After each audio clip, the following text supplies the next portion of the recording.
All right, everybody, please go ahead and log on to the Kahoot. So we were. We're going to do the Kahoot, then we're going to finish up our notes, and then I have one other line. It's up. It's up.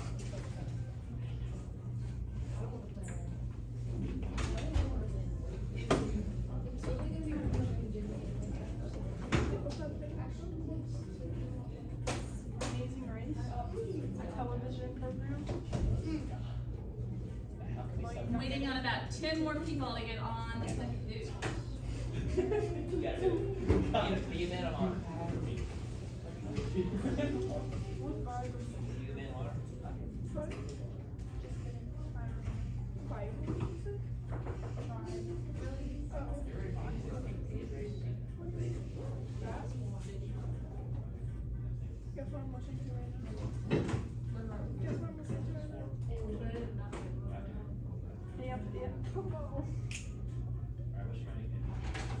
I'll never get over you saying All right. Who all is still trying to log in? Yeah. All right, I'm going to go ahead and start. Y'all ready?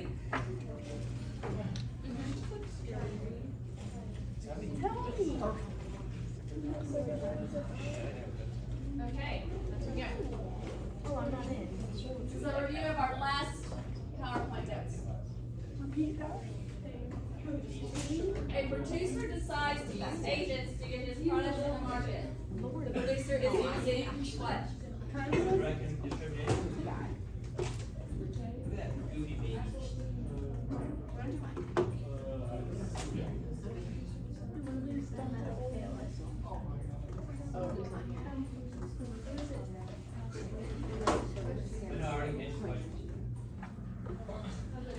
Okay, they are using intermediaries to get the product from the producer to the end user.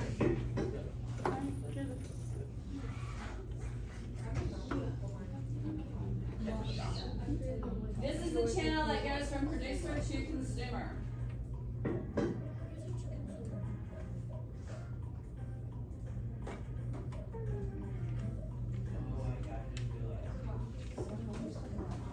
I can't see red or yellow.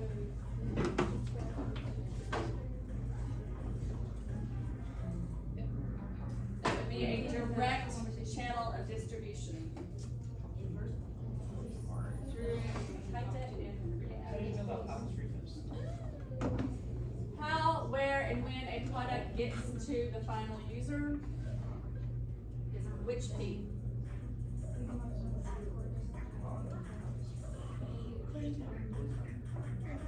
Dizzy baby.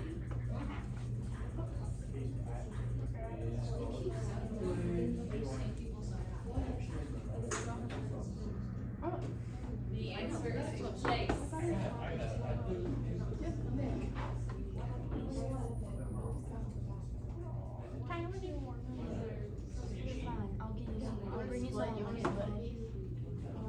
All right, a direct channel of distribution brings the product directly from the producer to the consumer.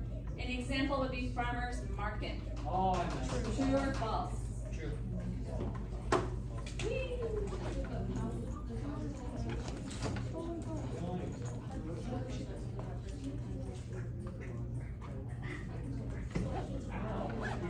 All right, the answer is true.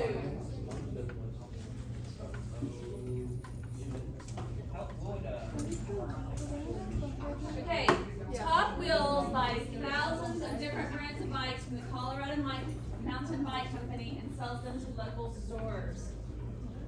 This is an example of what? No, I messed it up.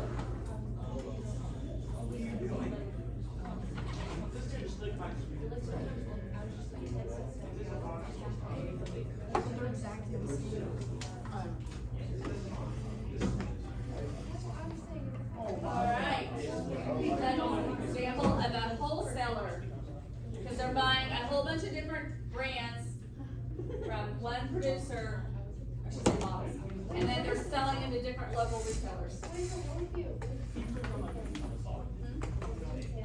The retailer is like the end producer, like the Gap store, you go buy jeans or if you go there. Alright, number 6. is a multi-select. Non-store retailing includes which of the following? There are at least 2 correct answers. At least. What is a kiosk?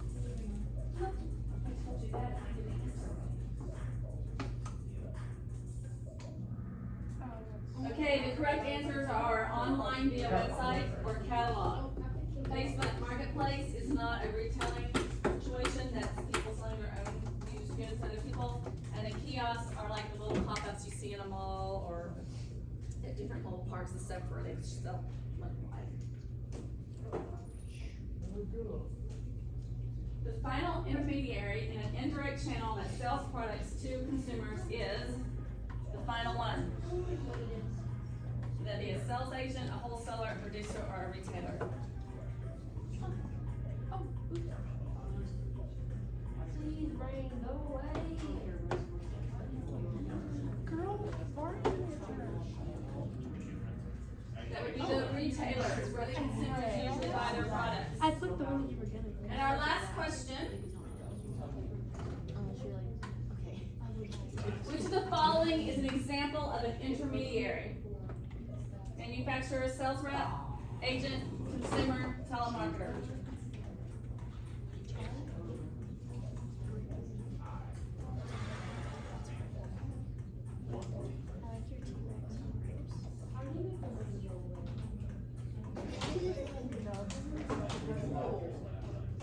The correct answer is agent. The telemarketer is just someone who calls you up on the phone. They can either be like doing a survey or trying to sell you something over the phone.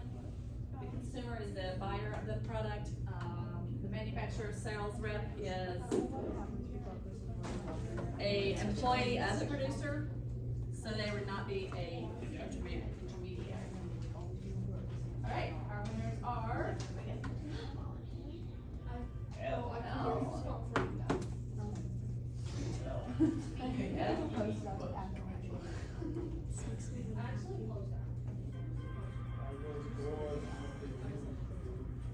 All right, while I'm doing this, everybody plot your notes that we did the other day.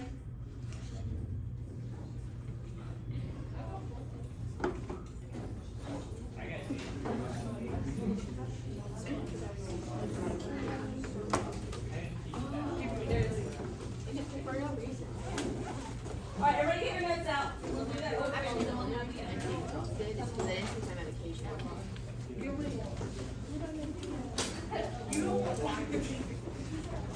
Okay. Come on. I actually got it.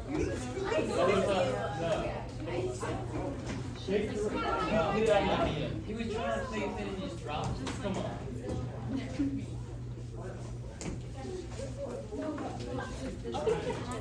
Really? You could just do it. I know you snatched it. Like I forgot it.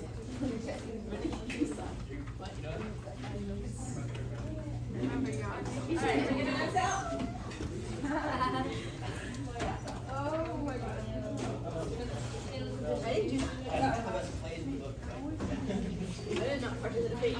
Okay, then I won't look.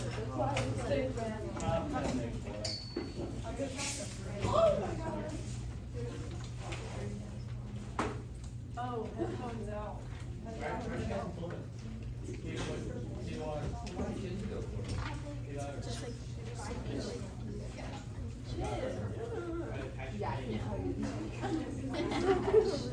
It will. Yeah, and then, well, what? All right, you guys ready? No. All right, Nick, we're all waiting on you, bud.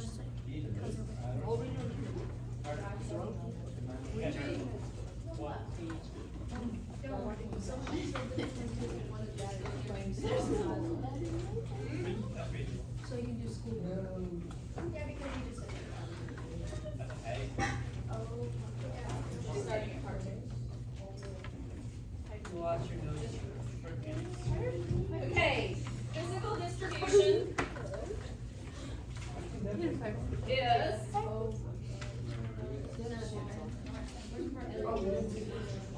Jeff Black. Sugar, sugar, sugar.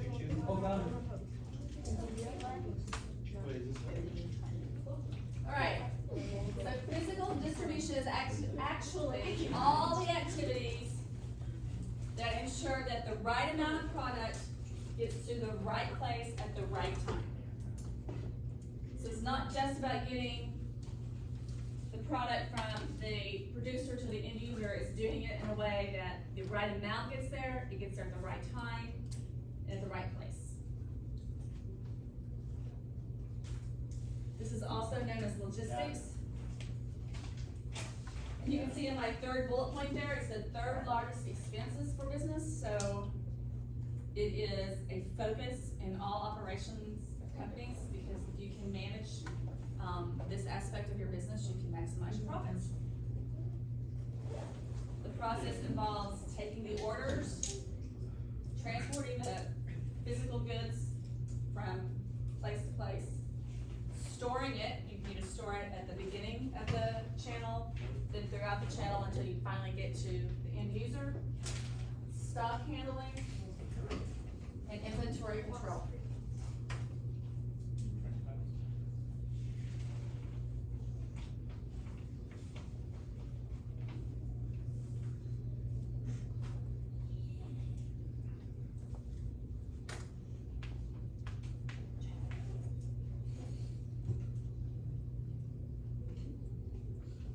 Okay.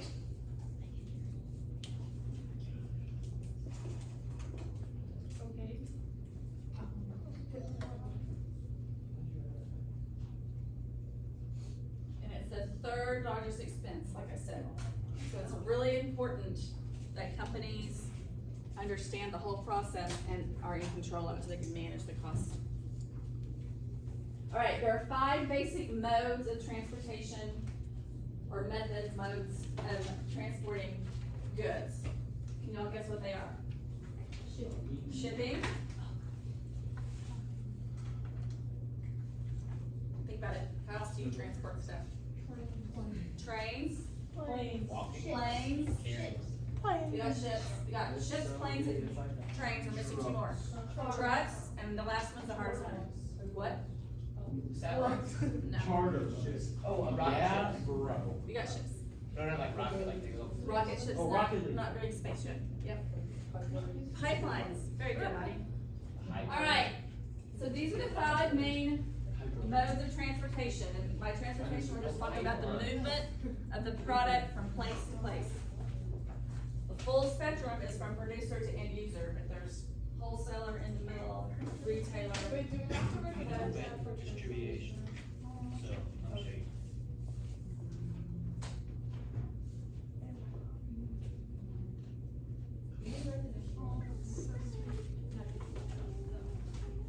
All right, so we're gonna go through each one of these modes of transportation, give you a few fun facts, and then the pros and cons of each of them.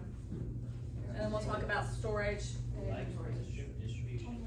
All right, so with trucks, this is the most frequently used mode of transportation. Can you go back for like 1 second? Yeah. I just need the last one.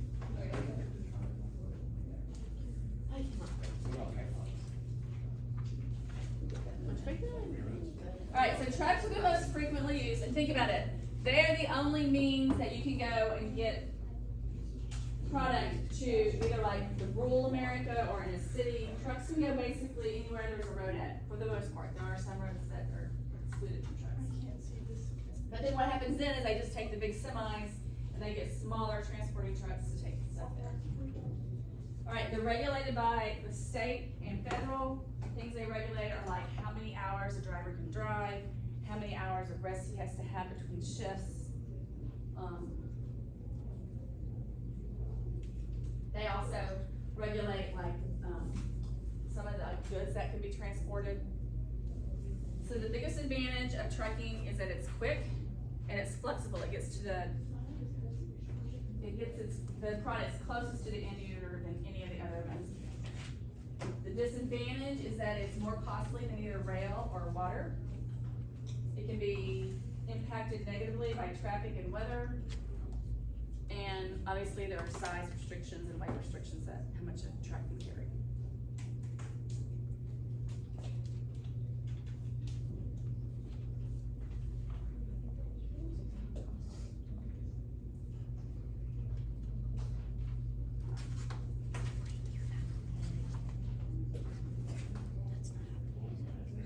Okay, the next one we're gonna talk about is railroads. These are really good for shipping heavy and bulky stuff. There are different types of boxcars. There are refrigerated boxcars. They're called boxcars. They're on a train, but they can also be like cylinders that take liquids and stuff. We'll come back to what 10 miles and carloads are in a second. Let's cover the advantages, disadvantages. The advantages is it's relatively low cost to ship by train. It uses less energy than motor carriers. It is not impacted that much by weather or traffic. It is one of the safest modes of transportation. Although what happened in the news recently, that wasn't quite so.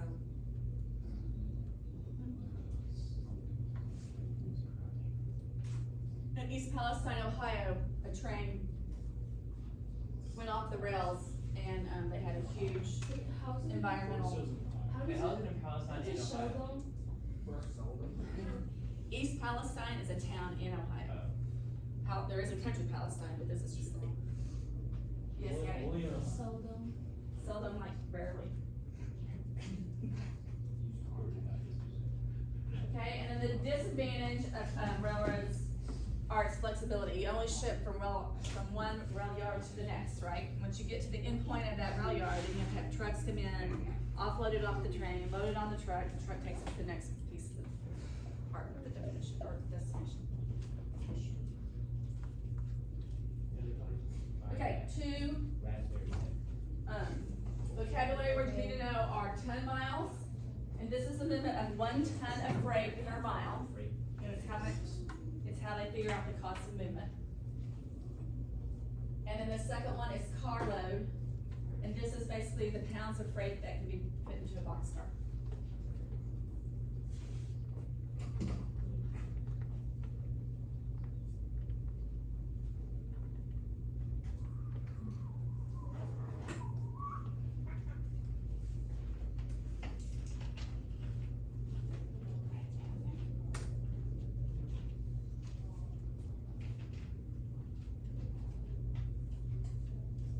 Okay, what do y'all think the oldest mode of transportation is? Horses. Horses is a good idea, but no. What? Cargo shipping. Cargo shipping, water. Water is the oldest. I'm sorry, yes, I'll go back. Oh, I got it. Boats are pretty good. Waves have to like people are using it. This guy. You know they make it waves?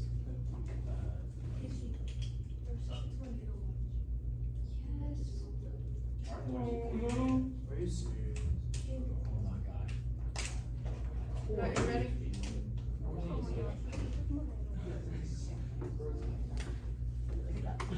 Today? Yeah, right now. Are you ready to move on? Wait, hold on. Oh, she got right there. So here? Yeah. Wait, no. Bella.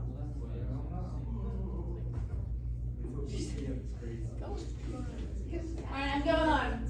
We'll come back when we need to. So water is the oldest form of transportation. It's regulated by the U.S. Maritime Commission in our waterways and other commissions and other people's waterways. The biggest advantage is this is the cheapest form of transportation that there is. The bad side is it's slow when getting there.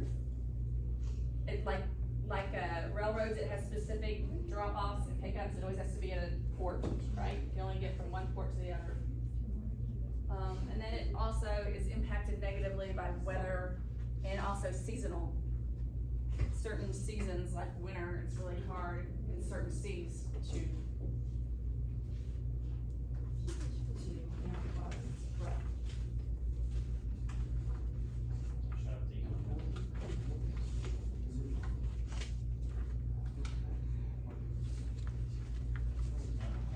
Okay, and what's the last mode? Does anybody remember where we are at?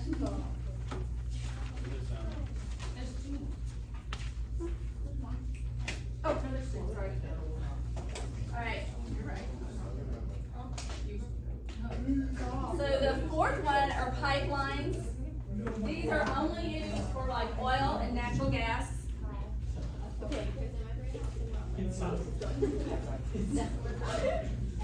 No, it all has to be either air or liquid based, right? Okay, so pipelines are owned by the company that is, for the most part, transporting their good. The advantage is that there's minimal damage or theft when you compare that to like if you had product on a ship or on an airplane or on a railroad, people could get in and like go and steal it if it was something valuable that they wanted. You really can't steal from a pipeline. It's not affected by weather, and it has the best overall safety record of all 5 of the modes of transportation. The biggest disadvantage is you have to build it before you can use it, which requires a high initial investment. So you have to be committed to building it, you have to get all the property rights, and then you have to build the thing, it's very expensive. The upside on that is once you get it up and running, it's very low to keep operational and going. The product moves slowly but continuously through the pipes. And while there is very low risk, because it is the safest overall mode, if something were to go wrong, think about it, you're moving oil and gas, that would have a huge negative impact on the environment. So it's highly regulated because of that.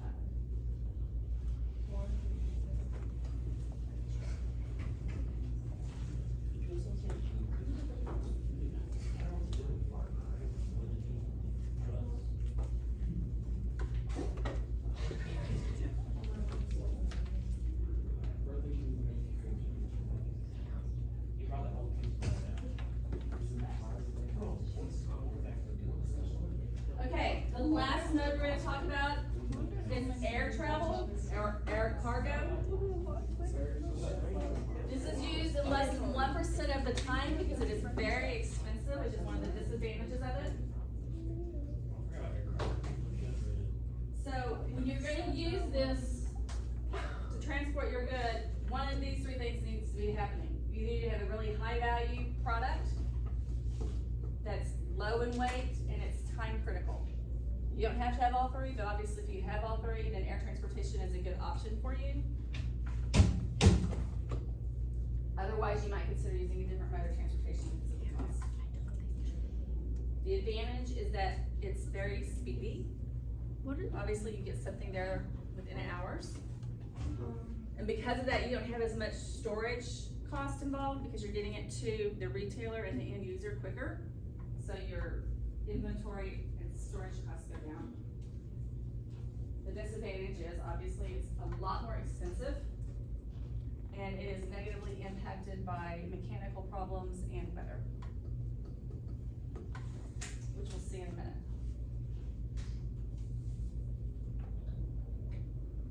What's the A, B, and C? High value, low weight, and time critical.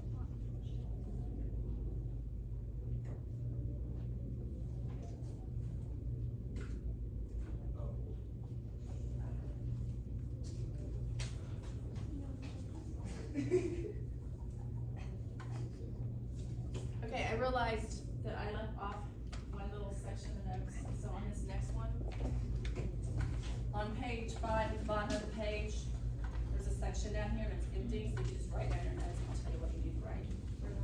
Basically, we're talking about transportation services. USPS, United States Postal Service. Where? They can do small packages, they can first class mail, that kind of thing.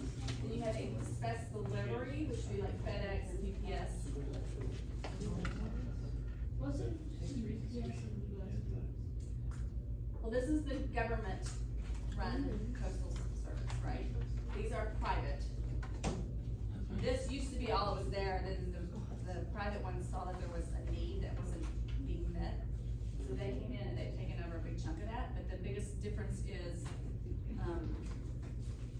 well, here's an example of when competition helped. Because before FedEx, DHL, UPS came in, the US Post Office was getting slower and slower, costing more, delivering things in in a less effective manner.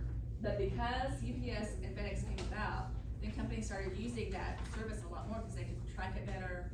They had lower costs, they could get guarantees that it would get there, which made the US postal system step up its game. So now they provide better service than what they used to. So that's an example of when competition, how competition works. All right, and these two here are probably new to you. Bus package carriers are like Greyhound buses that people get on and travel around the country.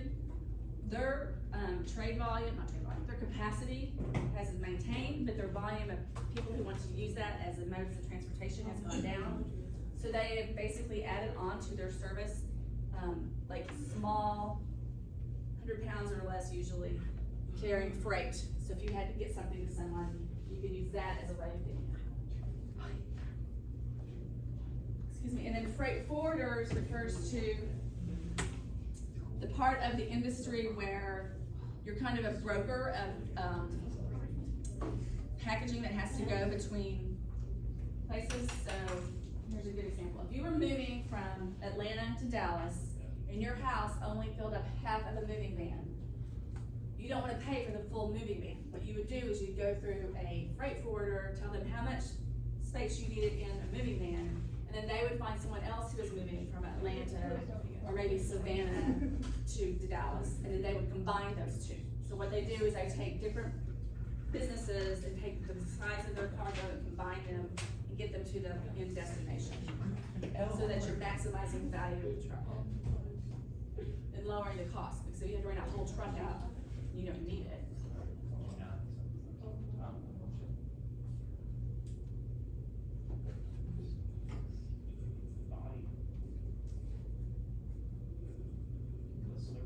You good?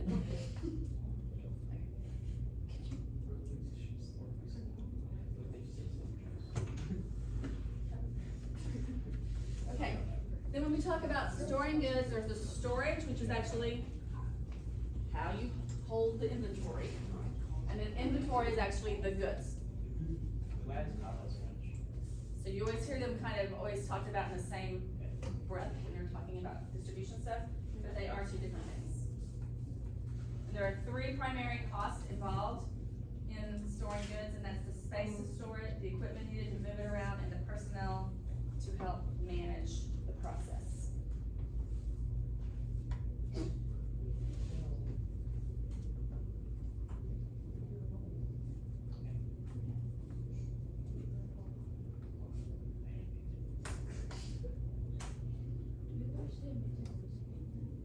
No, we're gonna do that project. I was gonna start it today, but I don't think we'll have enough time. I have something else we're gonna do, and we'll start it.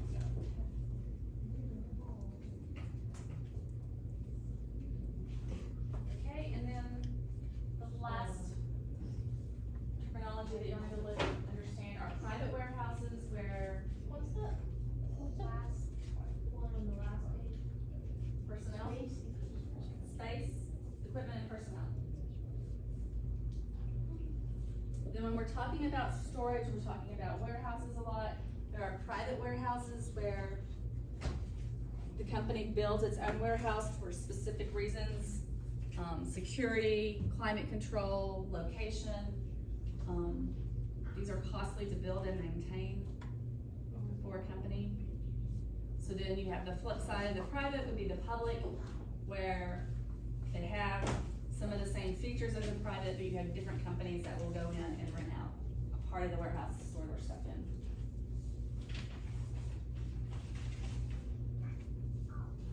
in. And then distribution centers are, are basically warehouses that are supersized, and they have conveyor belts and all kinds of mechanisms for organizations so that they can move the inventory quickly through the warehouse. If you ever drive up to like Athens, or if you're ever going to South Carolina on 85, as you're driving north, you will see along the right side of the road, like the Amazon distribution center. I think there's a Walmart one up there. The whole right side of that highway is becoming a big distribution center, because the trucks go by there all the time, so it makes sense.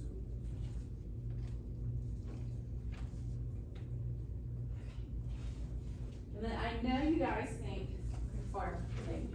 But most people think that distribution and logistics is kind of boring, and I would disagree, but there was a whole movie made about it.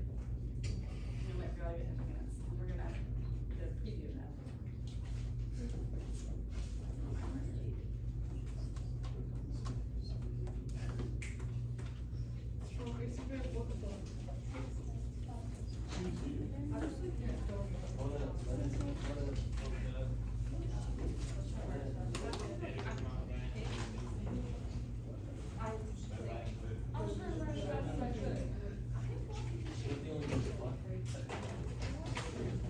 Okay, maybe you say no.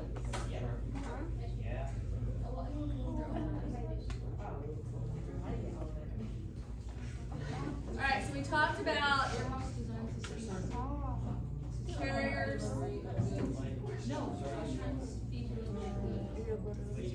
Welcome to the channel. In today's video, we will be watching the movie Castaway, so turn on subtitles and spoilers ahead. At the start of the movie, we see a FedEx package being delivered to a man. The package has a sticker of angel wings on it, and the receiver of the package says that it's from his wife, while he is already with some other woman. Moving on, our main character, Chuck, works as a system analyst executive at FedEx. Chuck takes his job really seriously. He travels around the world, and currently, he's in Russia to optimize the hub's productivity. And to do so, he sent a parcel to himself from Memphis, America, to Nikola, Russia at someone's house. A kid from that house carrying the FedEx package runs toward the FedEx hub and hands the package over to Chuck, who then opens the package, which contains a clock. It started at absolute zero, and by the time it reaches its destination, the clock was at 87 hours, 22 minutes, and 17 seconds. As per Chuck's standards, 87 hours for a parcel to reach its owner is not acceptable. Now, as we have to figure out, Chuck Nolan is a man of strict schedules and deadlines. It means a lot for him to get the packages delivered to their owners on time. But in the midst of all the chaos in his personal life, he's managed to keep a long-term relationship with his girlfriend Kelly. Chuck calls Kelly from Russia to let her know that he'll be back home in Memphis in around 18 hours. Chuck then arrives in the US and meets up with Kelly. They are as loving a couple could be. The couple then head to the Grand Nolan family Christmas dinner, where Chuck's brother brings up the subject of marriage between the two. But both of them laugh it off and avoid answering the question. Chuck realizes that he needs a dentist appointment as he's having a toothache while eating.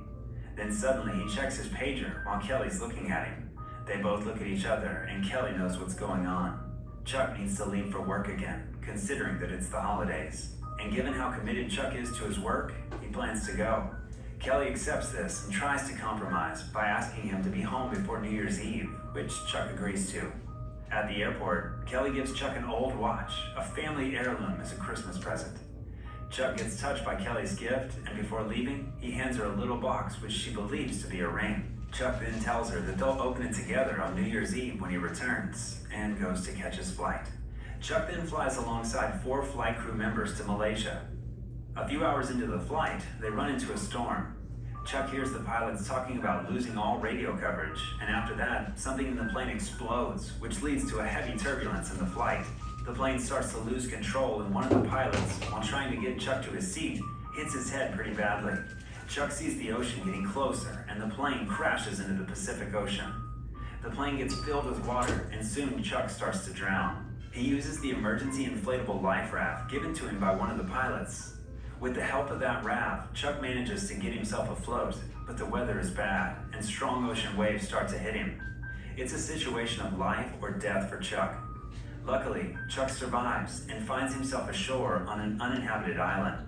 The emergency raft had barely managed to take Chuck on that island. Chuck gets out of the raft and sees that his watch is still with him. He also finds a few FedEx packages which had been washed ashore. He picks up the packages and finds himself all alone, with no other island visible for miles ahead. He draws a help sign on the ground to get attention of any passing planes. He looks at the clock given to him by Kelly, and his first day on the island ends. Next day, he finds a few more packages. He finds coconuts on the island, which he uses to quench his thirst. He goes on to explore the island and finds a cave. He then climbs on top of the island to get a better...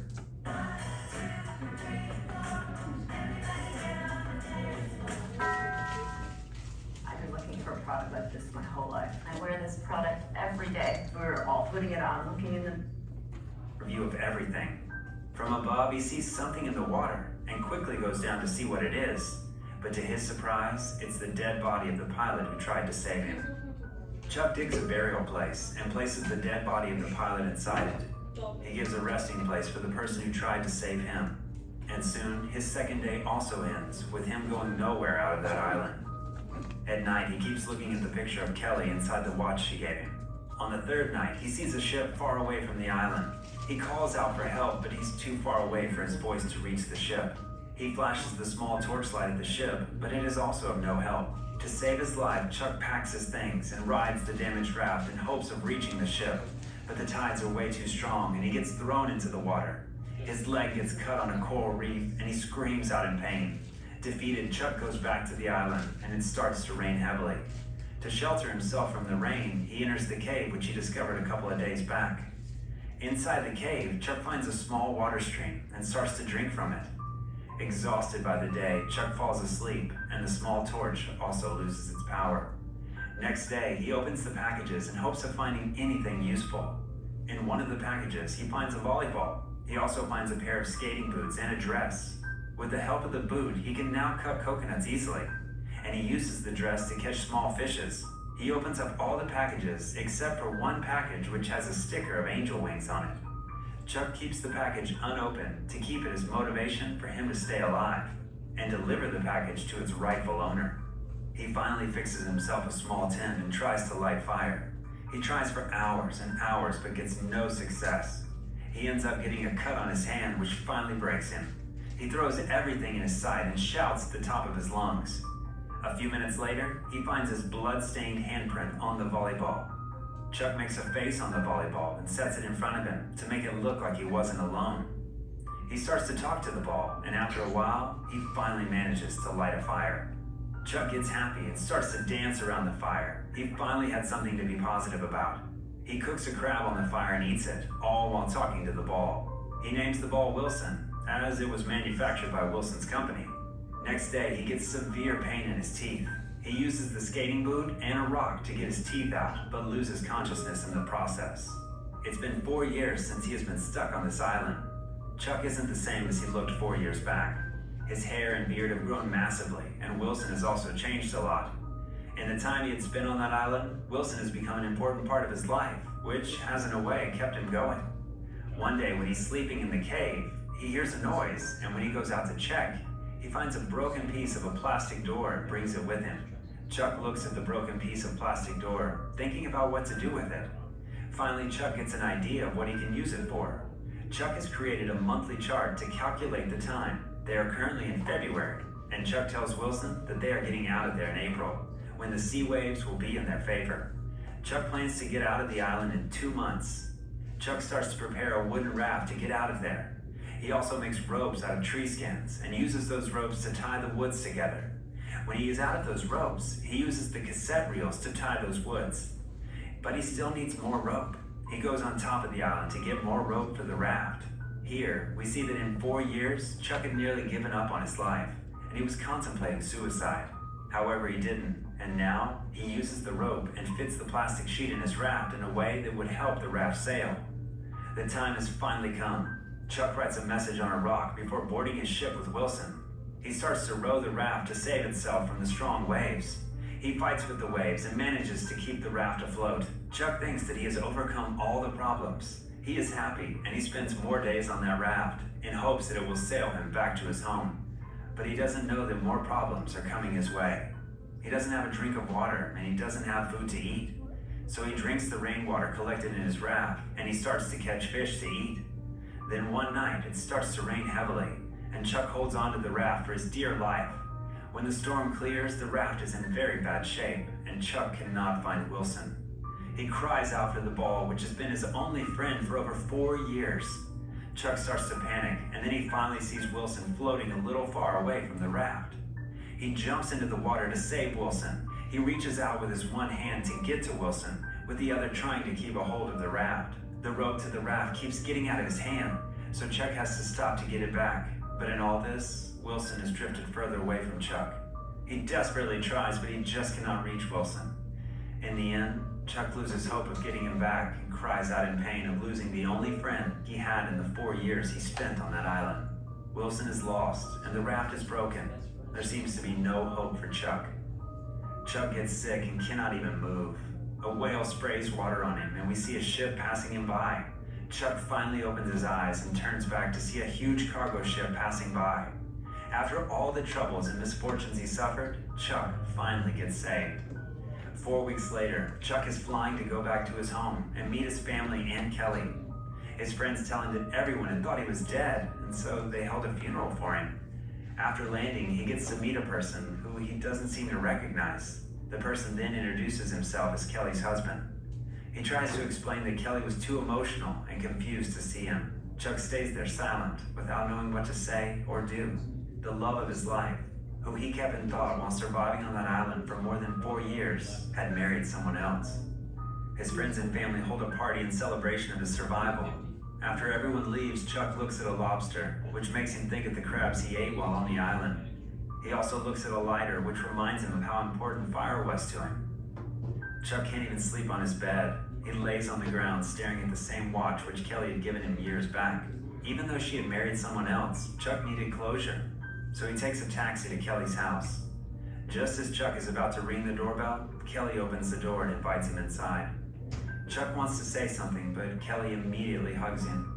Chuck hands her the watch she gave him as a present, and Kelly is shocked to see that he still had it. Since it's a family heirloom, Chuck wants Kelly to keep her watch. Kelly then shows him that she had kept his car after he had gone missing. She hands him the car keys and Chuck gets inside the car. The two of them share a kiss, but Kelly pulls herself back. Chuck starts to drive away, and Kelly realizes that she still has more to say. She calls out to Chuck and starts running toward him. Chuck also gets out of his car and they kiss each other. Kelly says that after 4 years of him being lost, she had to let him go, but she always loved him and will always continue to do so. Chuck says that he loves her too, but he knows that it's too late for them to get back together. Kelly also cannot leave her family behind, so they find it best for them to leave each other. At the end of the movie, we see him driving. He's going to deliver all the packages he opened on the island. He stops at a house and fails to find anyone, so he leaves a package at the door with the message, "This package saved my life. Thank you, Chuck Nolan." While driving back, Chuck stops to look at the map. He's thinking about where to go next. Then a woman stops her car and asks if she can help him. Chuck asks where the road ahead of him leads to. The woman answers his question and then goes back to her car. When she drives away, Chuck notices the same angel wings on the back of her truck, which was on the package he didn't open on that island. The package, which saved his life by giving him motivation to stay alive, belonged to the woman that he just met. And she might be single, if you remember what her husband was up to at the start of the movie. Thanks for watching. If you enjoyed this video, please leave a like and subscribe to the channel to never miss out on our future videos. So see what can happen if you follow or pursue a career in logistics? The movie was about you. I would rather be stuck on that island.